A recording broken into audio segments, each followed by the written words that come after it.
America ఇరాన్ల మధ్య శాంతి చర్చలు గాలికి కొట్టుకుపోయాయి. గత నెల అంటే జూన్ 16న ఇరు దేశాల మధ్య స్విట్జర్లాండ్లో శాంతి ఒప్పందం కుదిరింది. 60 రోజుల పాటు దాడులు ప్రతిదాడులు నిలిపివేయాలని ఇరు దేశాలు ఒక అంగీకారానికి వచ్చాయి. తీరా చూస్తే ఒక నెల కూడా గడవకముందే కాల్పుల విరమణ ఒప్పందం ఉల్లంఘించి ఒకరిపై ఒకరు దాడులు ప్రతిదాడులు చేసుకుంటున్నాయి. ఇక హర్మోజ్ జలసంధిపై ఇటు అమెరికాకు అటు ఇరాన్కు మధ్య ఏకాభిప్రాయం కుదరడం లేదు. హర్మోజ్పై పట్టు కోసం ఇరు దేశాలు పట్టుదలకు పోతున్నాయి. అయితే ఆదివారం రాత్రి ఇరాన్పై అమెరికా విరుచుకుపడింది. దీనికి ప్రతీకారంగా ఇరాన్ సోమవారం జోర్దాన్, బహ్రెయిన్, కువైట్లపై దాడులు చేసింది. అక్కడ అమెరికా బేస్లపై డ్రోన్ల వర్షం కురిపించి తన కసిని తీర్చుకుంది. పరిస్థితి చూస్తుంటే యుద్ధం తిరిగి మళ్లీ మొదటికొచ్చే అవకాశాలు కనిపిస్తున్నాయి. ఈ క్రమంలో అంతర్జాతీయ మార్కెట్లో ఆయిల్ ధరలు పెరిగిపోయాయి. ఇక తాజాగా ఇరాన్, అమెరికా దాడులు ప్రతిదాడుల గురించి మరింత సమాచారం ఇప్పుడు.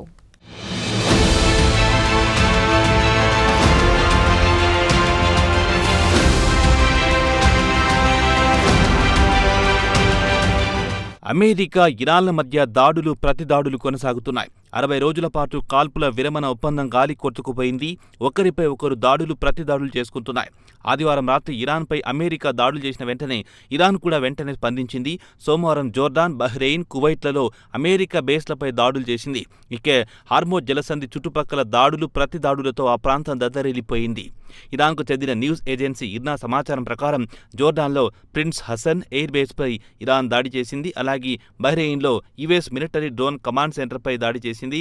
అలాగే కువైట్లోని అలీ అల్ సలీం ఎయిర్ బేస్పై దాడి చేసినట్లు ఇర్నా వివరించింది. కాగా యుఎస్ సెంట్రల్ కమాండ్ శనివారం నాడు సుమారు 140 సార్లు దాడులను తమపై చేసినట్లు ఇరాన్ వెల్లడించింది. కాగా ఇరాన్కు చెందిన ప్రభుత్వ మీడియా సమాచారం ప్రకారం పశ్చిమ ఇరాన్, ఖేష్ మైలాన్, హార్మూజ్ జలసంధికి సమీపంలో ఉండే బందర్ అబ్బాస్పై అమెరికా బాంబుల వర్షం కురిపించిందని, అలాగే ఇరాక్ సరిహద్దులో ఉండే కుబేస్తాన్పై కూడా అమెరికా దాడులు చేసిందని ఇరాన్ న్యూస్ ఏజెన్సీ వెల్లడించింది.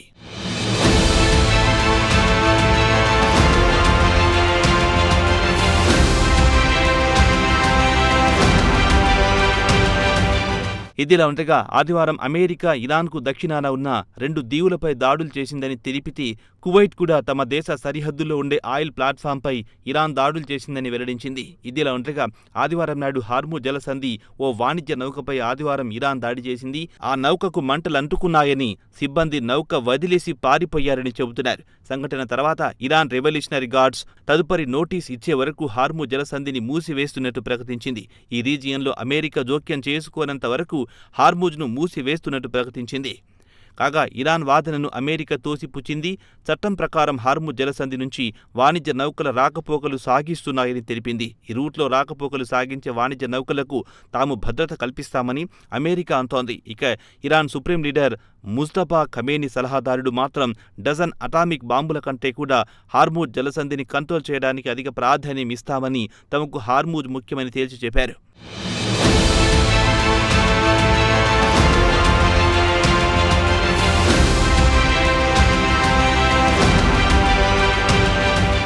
ఇదిలా ఉండగా కాల్పుల విరమణ ఒప్పందం ముగిసిపోయిందని అమెరికా ప్రెసిడెంట్ ట్రంప్ గత వారం ప్రకటించారు. అయితే మధ్యవర్తులు మాత్రం దౌత్యపరంగా జోక్యం చేసుకుని రాజీ కుదర్చడానికి యత్నిస్తున్నారు. శాంతి ఒప్పందానికి గండి కొట్టడానికి అమెరికానే కారణమని ఇరాన్ విదేశాంగ మంత్రిత్వ శాఖ ఆరోపిస్తోంది. అమెరికా దాడుల వల్ల పరిస్థితి పూర్తిగా అదుపు తప్పాయని ఇరాన్ అమెరికాపై మండిపడుతోంది. ఆదివారం నాడు అమెరికా దాడుల్లో ఇరాన్లో ప్రాణనష్టం జరిగిందని, అలాగే అమెరికాకు చెందిన 10 డ్రోన్లను కూల్చివేశామని ఇరాన్ పేర్కొంది. ఇరాన్లోని ఫారూక్ ఐలాండ్లో టెలికమ్యూనికేషన్కు చెందిన ఓ కార్మికుడు చనిపోగా మరో 2 గాయపడ్డారు. అలాగే నైరుతి ఇరాన్లోని హాషహార్లో ఓ నీటి పంపింగ్ స్టేషన్పై అమెరికా జరిపిన దాడుల్లో 1 ప్రాణాలు కోల్పోగా 4 గాయపడ్డారని సోమవారం ఉదయం ఇర్నా వివరించింది. ఇక కువైట్ విషయానికొస్తే ఇరాన్ దాడిలో డ్రిల్లింగ్ ప్లాట్ఫామ్ ధ్వంసమయ్యిందని, ఒక వ్యక్తి గాయపడ్డాడని తెలిపింది.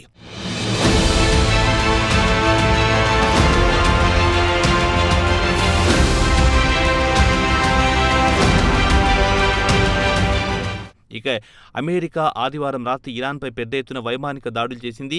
ఇక అమెరికా వాదన విషయానికొస్తే హార్మూజ్లో ఒక వాణిజ్య నౌకపై ఇరాన్ క్షిపణితో దాడులు చేయడం వల్ల ఇరాన్ మిలిటరీ బేస్పై దాడులు చేయాల్సి వచ్చిందని తమ చర్యను సమర్థించుకుంది. ఈ దాడులు ప్రతి దాడులతో హార్మూజ్ వద్ద తీవ్ర ఉద్రిక్త పరిస్థితులు నెలకొన్నాయి. ఇక ఆదివారంతో పాటు సోమవారం కూడా అమెరికా ఇరాన్పై వైమానిక దాడులు చేసింది. హార్మూజ్ జలసంధి ద్వారా వాణిజ్య నౌకలకు అంతరాయం కలగకుండా చేయడమే తమ ఉద్దేశమని అమెరికా చెబుతోంది. ఇక అమెరికా ఇరాన్పై దాడులు చేయడం, దీనికి ప్రతీకారంగా ఇరాన్ మిడిల్ ఈస్ట్లోని అమెరికా మిత్ర దేశాలపై బాంబుల వర్షం కురిపించడంతో మిడిల్ ఈస్ట్ మరోమారు భగ్గుమంది. అమెరికాపై కలిసి Iran, Bahrain, Kuwait, Qatar, Jordan, ఒమన్లపై విచ్చలవిడిగా దాడులు చేసింది. ఇక మిడిల్ ఈస్ట్లో హింస ఊపందుకోవడంతో ఇరు దేశాల మధ్య శాశ్వత శాంతి ఒప్పందానికి అవకాశాలు లేకుండా పోయింది.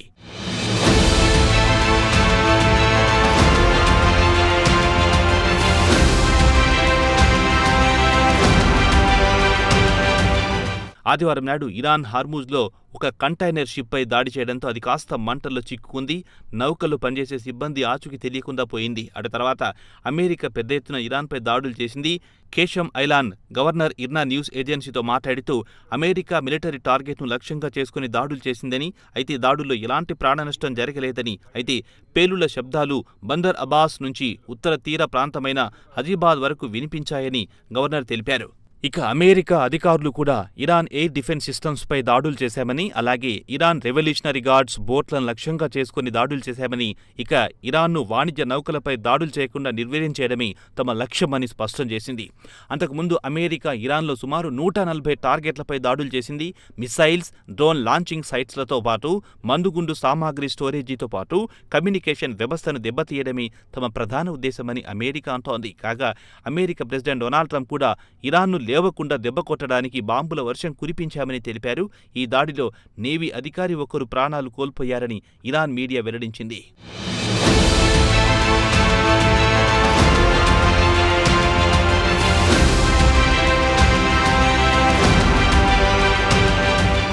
ఇదిలా ఉండగా ఇరు దేశాల మధ్య దౌత్యపరమైన రాజీ కుదర్చడానికి తెరవెనక గట్టి ప్రయత్నాలు జరుగుతున్నాయి.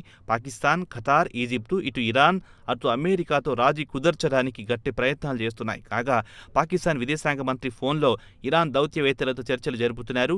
ఉద్రిక్తతను తగ్గించడానికి పాకిస్తాన్ విదేశాంగ మంత్రిత్వ శాఖ తన వంతుగా ప్రయత్నం చేస్తోంది. ఇక Iran supreme leader Mojtaba Khamenei తన తండ్రి అంత్యక్రియలు ముగిసిన తర్వాత శనివారం నాడు మాట్లాడుతూ తన తండ్రి మృతికి కారణమైన వారిపై ప్రతీకారం తీర్చుకుంటామని హెచ్చరించారు. కాగా ఈ ఏడాది ఫిబ్రవరి 28న అమెరికా, ఇజ్రాయెల్ కలిసి టెహ్రాన్లో అయతుల్లా ఖమేనీ ఇంటిపై బంకర్ బస్టర్ బాంబులతో దాడి చేసి ఆయనను లేపేసింది.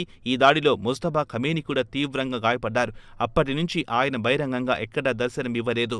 తన తండ్రి అంత్యక్రియలకు హాజరు కాలేదు. అటు నుంచి మొదలైన యుద్ధం ఇప్పటికీ ఓ కొలిక్కి రాలేకపోయింది. పేరుకు కాల్పుల విరమణ ఒప్పందం కొనసాగుతున్నా తరచూ కాల్పుల విరమణ ఉల్లంఘనలు కొనసాగుతున్నాయి.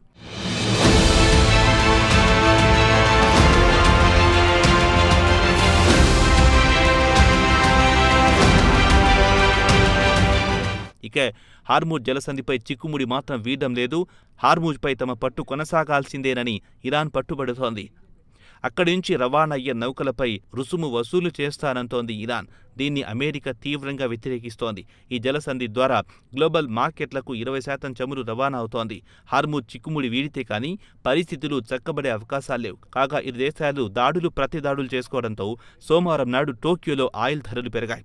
బ్యారెల్ 3.5% పెరిగి $74కు చేరింది. పరిస్థితులు ఇలానే కొనసాగితే ఆయిల్ ధరలు మరింత పెరిగే అవకాశాలు కొట్టిపారేలేమంటున్నారు మార్కెట్ వర్గాలు.